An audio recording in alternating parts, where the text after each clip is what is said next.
Bien, buenas tardes a todos los que nos están viendo, a todas las que nos están viendo también. Estamos hoy con Margot Soria. Es un verdadero lujo, un verdadero placer estar con ella aquí. Y bueno, vamos a hacerle una pequeña entrevista, dado que Margot representa a CEPROCA, una ONG muy importante en nuestro país. Sí, es una personalidad y nosotros tenemos un convenio con CEPROCA que espero que dé muchísimos frutos y podamos llevarlo a buenos puertos. Buenas tardes, Margot, ¿cómo estás? Buenas tardes, Iván. Bien, aquí trabajando siempre.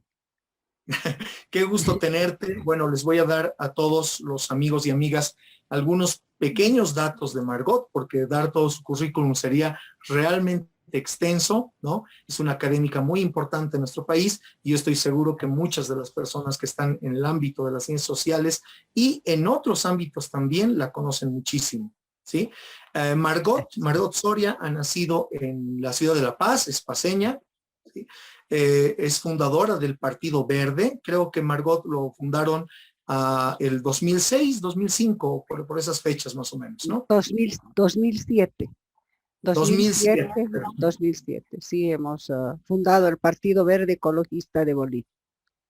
Sí, Claro que no se fundó con ese nombre en principio, se fundó como Partido Verde de Bolivia, instrumento de la ecología política. sí, Hoy día, de ahí que todo el mundo te conoce, Margot. Yo creo que tiene una referencia, aunque ahora las nuevas generaciones tienen que conocerte, ¿no? Es más o menos una obligación conocer. Es doctora en sociología y es profesora emérita de la UMSA, ¿no? Ha estado mucho tiempo en la Facultad de Ciencias Sociales, ¿no? Además de algunas maestrías que has hecho en el extranjero y también libros que has publicado, ¿no? Te conocemos los que, digamos, como yo, hemos seguido el ámbito de las ciencias sociales, porque además tienes una trayectoria política mucho más larga. así es, Iván, así es, y quiero agradecerte la entrevista y todo lo que dices de mi persona, los conceptos que viertes. Muchísimas gracias, Iván. Gracias a ti, Margot. Te vamos a hacer algunas preguntitas, dado que, bueno, en este momento estamos involucrados en degrado con esto de las políticas públicas. Más adelante yo te voy a comprometer para que también estés con nosotros en alguna webinar o trabajo sobre políticas públicas relativas a ecología, ¿no? Porque tenemos nosotros también Muy gente que bien. está preocupada por este ámbito. Entonces yo ya te comprometo de antemano para que lo hagamos aprovechando que hemos firmado hace poco un convenio. Así, con todo gusto, yo voy a estar trabajando con degrado. Tú sabes que CEPROCA ha formado un convenio, ha realizado un convenio con degrado por ser una de las pocas instituciones que se preocupa de la investigación y de poder, digamos, socializar el conocimiento y llevar el conocimiento a todos los ámbitos, tal cual nos hemos propuesto en este convenio, no solo a los académicos, sino también llegar a la gente, a la gente de los barrios con capacitación y con devolverles saberes de todo lo que nosotros sabemos. Entonces, como te digo, para mí ha sido un convenio muy interesante, es un convenio del que espero muchísimo realmente a nivel de investigación. Gracias, Margot. Y bueno, enhorabuena todo esto. Vamos a empezar entonces la entrevista así. Tú tienes mucha experiencia en el campo político, has estado en la docencia muchos años, ¿no? Has participado en proyectos sociales, ¿no? Con CEPROCA también hacen precisamente estas cosas. ¿Cómo ves el estudio de las políticas públicas en Bolivia y qué panorama crees que tiene? Eh, yo creo que el estudio de las políticas públicas está siendo un estudio en Bolivia muy transversal. Transversal en la Facultad de Ciencias Políticas, transversal en la Facultad de Ciencias Sociales, entonces hasta en económicas, entonces no es, digamos, un estudio al que se le haya dedicado un espacio, privilegiado que debería tener, ¿no es cierto? Dado que hemos tenido en el Estado boliviano muchos cambios. En 14 años se han producido muchísimas leyes y mucho antes, ¿no es cierto? Desde lo que es la ley de participación popular. Entonces, que eran leyes y políticas públicas destinadas sobre todo a privilegiar lo que se llama la participación del ciudadano y la fiscalización en lo que es la marcha del Estado. Pero yo veo que eso se ha ido convirtiendo en retórica, en algo teórico y en un conocimiento teórico privilegiado de algunos, pero que también no puesto a la práctica, ¿no? Queda retóricamente muchas cosas que hay que profundizar. Entonces en esto tenemos una misión importante, ¿no? Sí. Precisamente hablando de la formación, bueno, los profesionales en ciencias sociales como tú, con todo esto de la pandemia, ¿no? A mí me parecía que a nivel mundial tenían que tener un papel central, pero no sé, no estoy muy seguro de que haya sucedido eso, ¿no? ¿Han hecho lo que deberían hacer los cientistas sociales, los que están involucrados en estas cosas? Bueno, creo que de manera autocrítica voy a decir como cientistas sociales, para que no digan que yo me salgo de afuera de las ciencias sociales, yo creo que no hemos visto, y sobre todo los que están en el ejercicio práctico del Estado, creo que no han hecho una revisión minuciosa del caudal que podíamos mover de las políticas públicas junto con el ciudadano para poder hacer frente en este momento a la pandemia. ¿No es cierto? Es al menos en la primera ola, que fue un momento de pánico, de terror, hoy día creo que ya vemos en otra dimensión el COVID, hemos aprendido a cuidarnos mucho más, pero en el momento en que apareció la enfermedad, ha habido muchos políticos que atribuyeron a fuerzas imperialistas, a fuerzas externas políticas, inclusive no acreditaban en lo que era la enfermedad, no creían que existía y que era un invento, una cosa así. Ahí era donde los cientistas sociales tenían que haber cumplido un papel muy fuerte y en el ámbito en el que yo me he desempeñado y es mi formación básica, el de trabajadora social, el trabajo social era clave. Era muy importante porque la ley está puesta, la ley municipal, están las leyes inclusive de la fiscalización y participación en salud de los ciudadanos a través de los COLOSA, de los comités locales de salud, donde tienen que participar las juntas de vecinos y ser los intermediarios entre lo que sería el Estado y la sociedad civil. Eran mecanismos excelentes para concientizar a la gente sobre el uso de barbijo, sobre lo que era la enfermedad, ¿no? Pero no hemos activado ese mecanismo y creo que nos hemos reducido al ámbito de la acción inmediata y de la respuesta inmediata, ¿no es cierto? De lo que sería solo atender la contingencia, que no digo que esté mal, pero que podríamos hacer e inclusive deberíamos aprovechar, ya que, digamos, la tercera ola ha empezado a bajar y hablan de una cuarta ola, deberíamos empezar a echar mano de lo que son las políticas públicas, de lo que está escrito en el Estado, porque tenemos cosas excelentes y hay que rescatarlas. O sea que el ámbito regulatorio más o menos ha ido bien, pero el ámbito práctico ya se aplazó, Claro, ¿no? el regulatorio está, pero está escrito, ¿no es cierto? La acción y la práctica y los recursos y los mecanismos no están en este momento accionados, ¿no? Y también eso se debe un poco al tema político, porque a veces en los cargos para poder ejecutar la política social no están los profesionales calificados para eso, ¿no?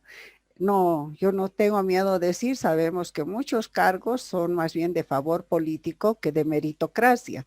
Entonces, eso es lo que realmente perjudica a lo que es inclusive la propia acción del Estado.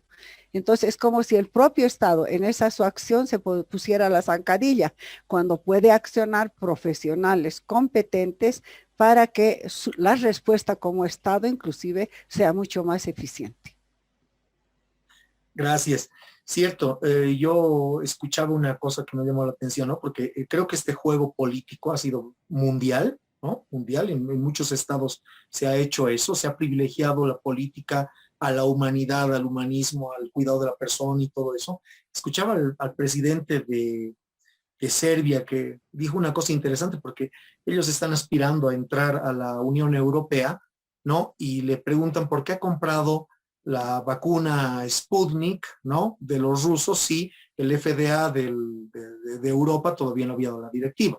Y él decía algo que me ha parecido genial, ¿no? Decía, el problema es que el virus es el único que no juega la geopolítica, ¿no? Entonces, básicamente, creo que en ese ámbito nos hemos aplazado, ¿no? Claro. Con esto de la pandemia hay una crisis económica, ¿no? Y las autoridades de los gobiernos, y voy a decir los gobiernos porque estamos en esta pandemia con dos gobiernos, ¿no? Ha habido una transición. Eh, la población en general ha dejado de lado, ¿no? Temas importantes como el cuidado del medio ambiente. Y a fin de cuentas creo que a pesar de la pandemia, bueno, este problema todavía es una carga pesada, ¿no? ¿Qué sensación tienes, Margot, tú que has estado con el Partido Verde y que te has dedicado a estas cosas? ¿Qué sensación tienes al respecto? ¿Qué políticas crees que necesitamos también en este ámbito? Bueno, primero yo respecto de las políticas como Estado y en la pandemia, yo creo que lo que no existe es política de Estado. O sea, tenemos muchas leyes, ¿no? Tenemos infinidad de leyes. Si algo se ha producido en Bolivia son leyes.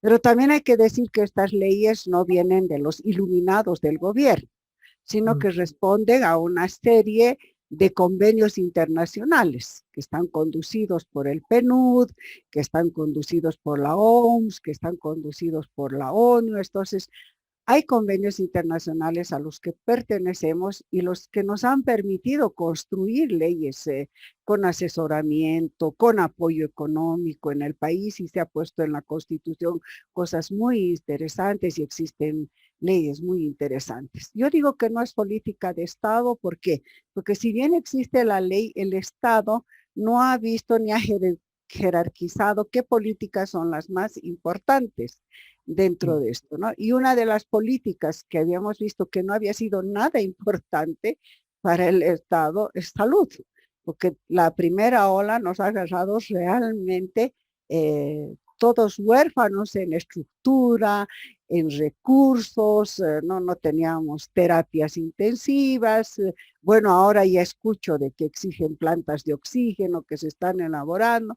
Entonces la gente se ha muerto por falta de oxígeno, ha primado más la idea del comercio, lo económico, era tan difícil encontrar un botellón de oxígeno y lo vendían tan caro que era inalcanzable. Entonces, ahí podemos ver de que si bien hay leyes, hay toda una estructura de salud muy interesante. He hablado yo de los colosas, hay esta descentralización de la salud entre las gobernaciones y los municipios, pero realmente no hay una política que haya privilegiado la salud para el ciudadano, ¿no? Un intento se hizo con el SUS, pero que el SUS tiene sus defectos en el sentido de que si un ciudadano no se ha ido a inscribir, no lo atiende también el SUS, entonces ya no es universal. Universal es cuando tú estás mal, te acercas y te atienden, ¿no? Entonces ya no es universal si te dicen, no, usted no se ha inscrito. Yo tengo una anécdota de un señor que vivía por el bosquecillo en una carpa de una pareja de viejitos, que eso ha salido público en la prensa y eso les hago recuerdo yo. Y que no lo quiso atender al señor o a la señora el SUS. ¿Por qué? Porque le pedía recibo de luz. ¿Y qué luz va a tener en una carpa en el bosquecillo donde vive con vela?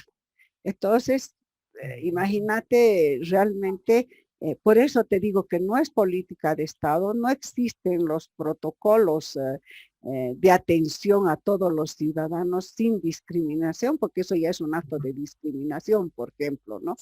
Entonces, ahí es donde está fallando el Estado. Y en cuanto al medio ambiente, que debería cuidarse, hoy día tenemos bastante información primero de que estamos en una deforestación de nuestros bosques, mientras estamos distraídos en la pandemia. La madera de Bolivia está saliendo, se está deforestando, entonces la contaminación minera sigue, no se está haciendo nada.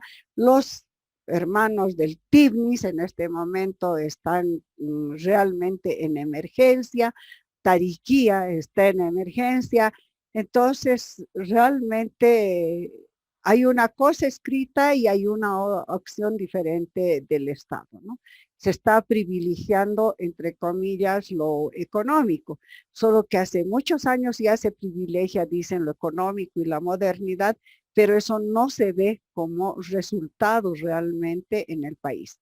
Entonces, conclusión de eso es, no hay políticas de Estado, no hay recursos adecuados destinados para que sea política de Estado, no existen los mecanismos de control de supervisión o no están accionados, como en el caso de los Tolosa, que deberíamos accionar para exigir la salud universal en el país. Hay una cosa que tal vez, bueno, creo que alguna vez conversando hemos coincidido en esto, pero no sé si era exactamente este punto, que en Europa uno ve que hay, a pesar de que hay diferentes lenguas, ¿no? Que hay una estructura que es muy, muy compleja, ¿no? De los gobiernos, porque están sometidos a diferentes niveles de gobiernos. Yo veo que hay bastante cercanía y apertura de los estados desde la propia Unión Europea a la participación ciudadana en las políticas públicas, ¿no? ¿Qué pasa aquí? ¿Qué nos falta, Margot? ¿Por qué estamos en esta situación? Nos falta voluntad política a los políticos que están haciendo política. Falta que tengamos políticos de verdad, porque yo he tenido la experiencia, tanto se habla del imperialismo, de no sé qué, pero por ejemplo, yo he tenido la experiencia de ver en Estados Unidos, no voy a hablar de Europa, pero voy a hablar de algo que discuten mucho, ¿no? Cómo he visto progresar barrios a propuesta del ciudadano y hacerse obras que se necesitaban a propuesta del ciudadano. En Alemania yo he visto que se ha hecho un acuerdo entre sociedad, ¿no es cierto? Entre sociedad civil organizada y sociedad, el Estado y la empresa privada, inclusive para, por ejemplo, implementar una política de vivienda para los migrantes, ¿no?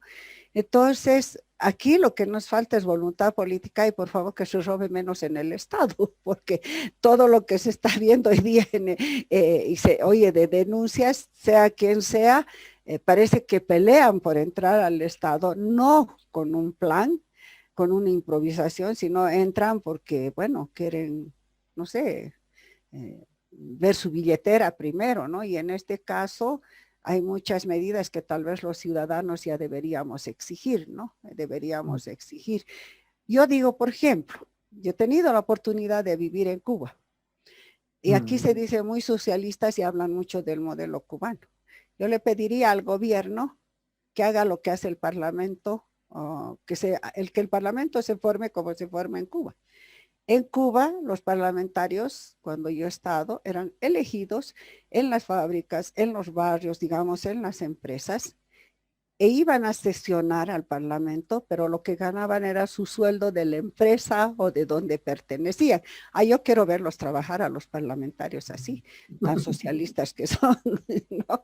Entonces hay muchas cosas, hay muchos mitos que se están levantando, hay muchas verdades a medias y algo que también está muy mal es la política una política, diríamos, pública de comunicación e información al ciudadano, ¿no? Porque lo que nosotros tenemos es una política de comunicación de la noticia, ¿no es cierto? Pero no existe, por ejemplo, un periodismo investigativo y el rato que el periodista investigue seguro que va a ser perseguido. Entonces, realmente estamos en un momento muy difícil para las políticas públicas y su ejecución. Sí, nos has iluminado en muchas cosas, Margot, realmente, porque hay varias cosas que las personas creen que son ámbitos académicos puramente, ¿no? Yo escuchaba incluso decir a un compañero, ¿no? Y él me decía, las políticas públicas, estas cosas son para técnicos, ¿no? Es decir, son cuestiones simplemente de técnicos, ¿no? Y a veces se olvida la gente de todo el aspecto humano que conllevan las políticas públicas, de los intereses que tienen los gremios, los sindicatos, ¿no? La gente en acción misma y todo eso, ¿no? Y voy a aprovechar aquí que, bueno, que ambos colaboramos ahora con un curso que vamos a llevar adelante en Sí. breve, ¿no? Entonces, yo quisiera que más o menos le digas a nuestro público ahora, eh, ¿por qué crees tú que es importante esto de que la gente esté enterada de estas cosas, que la evaluación en políticas públicas es importante? ¿Y a quiénes invitarías a sumarse a este tipo de Bueno, conocimiento? yo diría que las políticas públicas no tenemos que olvidar que nacen porque existe un destinatario, un usuario, y que desde el momento que ha nacido el estado de bienestar social junto con lo que es las políticas públicas, el estudio de las políticas públicas, el destinatario, el usuario es el pueblo, es la ciudadanía, ¿no es cierto? Entonces, por eso tiene que estar enterada la ciudadanía de lo que es, cómo son, qué mecanismos tiene que activar. Entonces, una cosa es leer la política pública, conocer las leyes, y otra cosa es cómo los cientistas sociales podemos aportar a nuestras instituciones y al Estado con una evaluación de políticas públicas. Cómo hacerle notar al Estado, o sea, cómo hacerle notar al Estado que existe la política, pero que los procedimientos, el mecanismo y los recursos no corresponden a la política diseñada. Y eso solo puede hacérselo a través de una evaluación de políticas públicas. Que Entonces, si funcione nosotros, algún control, ¿no? o sea, Es, claro, hay que evaluar la política. Ahora, hay que evaluar la política, y esa es una cosa que a mí me gustaría resaltar, no es solo evaluar la política a nivel macro, ¿no es cierto? Porque la política pública, donde finalmente se ejecuta o se operacionaliza en el aparato estatal. Entonces, ¿dónde se tiene que evaluar? Es en lo concreto y con el ciudadano. Tenemos que evaluar, porque de la evaluación de las políticas públicas van a surgir los proyectos, ¿no? Los proyectos estrella o los proyectos que realmente respondan a la necesidad del pueblo, ¿no? Yo me pregunto qué clase de política de salud era con todo lo que es el SUS, hacer una cancha de fútbol con césped sintético, y en qué ha beneficiado a la política de salud en este momento, por ejemplo. Entonces, el mecanismo, la concepción de la política, la concepción de la salud, ahí ha estado equivocado. Pero no hay que decirlo solamente, sino que hay que demostrarlo. Y nosotros hoy día tenemos, por ejemplo, esa acción que se ha hecho y eso que se dijo alguna vez, que no era necesario hospitales y era mejor canchas para ser saludables. Tenemos ahora la estadística concreta, los muertos concretos, los enfermos concretos, la falta de recursos, de servicios equipados que nos están demostrando y están negando esa frase, por ejemplo. Pero eso hay que escribirlo, hay que ponerle números, porque solo así vamos a poder evaluar la política pública, las políticas sociales, si no los demostramos con números, ¿no? Si no, vamos a terminar siendo papacos.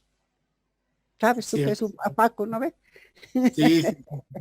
Entonces vamos a seguir solo habladores, solo vamos a decir, solo la retórica, vamos a proveer, ¿no? Entonces vamos a decir, no, el culpable es el imperialismo, no, el culpable es el anterior gobierno, no, el culpable es hace 14 años, no, no es cierto. Yo pongo ejemplo, varios países que pese a todo el embate que han tenido con el COVID, aún inclusive son países vistos como una posibilidad de cumplir o de poder acoger a la gente inclusive en trabajo. Y eso es porque esos países tienen políticas de Estado. ¿no? Y que han tenido realmente, han ido de la producción hacia la respuesta de las necesidades básicas del individuo. Margot, realmente es como para que charlemos horas de horas, pero Así te es. vamos a guardar un poquito al público que ya te he comprometido más antes para que volvamos a vernos sobre algunas otras temáticas puntuales. Voy Ajá. a agradecerte muchísimo el haberme dado un espacio para presentarte a la comunidad de grado, ¿no? Y al público en general. Y espero que más adelante podamos seguir conversando sobre esos temas fascinantes. También las cosas van a ir evolucionando, ¿no? Políticamente, y ya tendremos digamos, otra excusa para volvernos a ver. Bien, gracias, Iván. Tú me decías que invite y a quienes invitaría a este curso.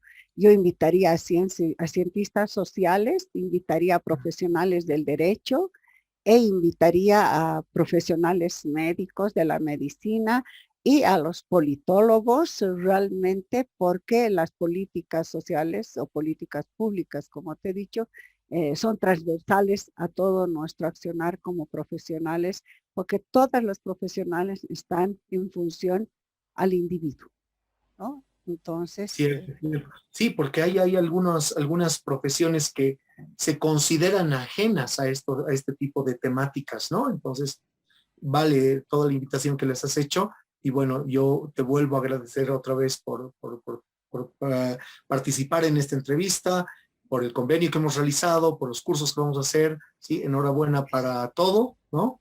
Y ajá. mil gracias nuevamente. No, gracias a ti, Iván, y espero que realmente las personas que asistan puedan recibir algo de nuestra inquietud, de nuestros conocimientos, porque tú tienes bastante para decir en esta especialidad de la evaluación de las políticas públicas y entonces los esperamos y esperamos que compartir en el curso nuestros conocimientos. Muchas gracias, Iván, por la entrevista. Gracias, Margot, y hasta siempre. Chao, hasta siempre.